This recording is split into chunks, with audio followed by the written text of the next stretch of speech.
ہم نوجوانوں کے لیے یہ یاد رہے، ذہنوں میں رہے کہ دعا صرف موقع و محل پر ان الفاظ کا دہرا لینا نہیں ہے۔ شب جمعہ آئے ہم نے دعائے کمیل پڑھ لیا، صبح جمعہ آیا ہم نے دعائے ندبہ پڑھ لیا، منگل آئے ہم نے دعائے توسل پڑھ لیا، فلاں موقع پر فلاں دعا نہیں۔ دعا صرف اس لیے نہیں ہے، بلکہ دعاؤں کے ذریعے سے امام نے بہت سے حقائق ہم تک پہنچائے ہیں۔ دعاؤں کے ذریعے امام نے بہت سے پیغامات ہم کو دیے ہیں۔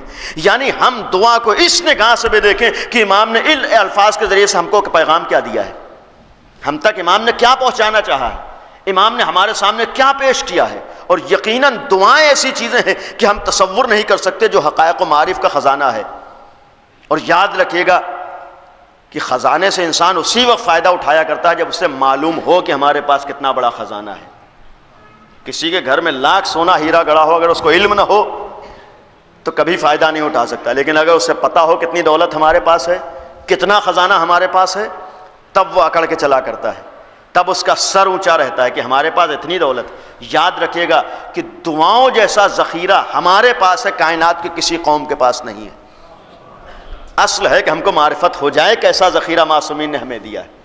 اور جب دعاؤں کی بات آئی، امام نے جو دعا ہمارے سامنے، ایک مجموعہ جو ہمارے سامنے آیا ہے صحیفہ سجادیہ کی شکل میں، جس کا نام صحیفہ کاملہ بھی ہے، صحیفہ سجادیہ بھی ہے، اخت القرآن بھی اسے کہا گیا، قرآن کی بہن، زبور آل محمد بھی اسی کا نام ہے، انجیل اہل بیت بھی اسی کو کہتے ہیں۔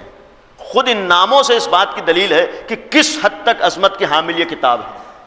یعنی صرف دعائیں نہیں ہیں، صرف الفاظ کو دہرا لینا نہیں ہے، بلکہ ہم آئیں ان دعاؤں میں دیکھیں کہ امام نے اللہ کی کس انداز سے معرفت کروائی ہے، اللہ کی معرفت کے ساتھ ساتھ دین کی معرفت کس طرح سے کروائی۔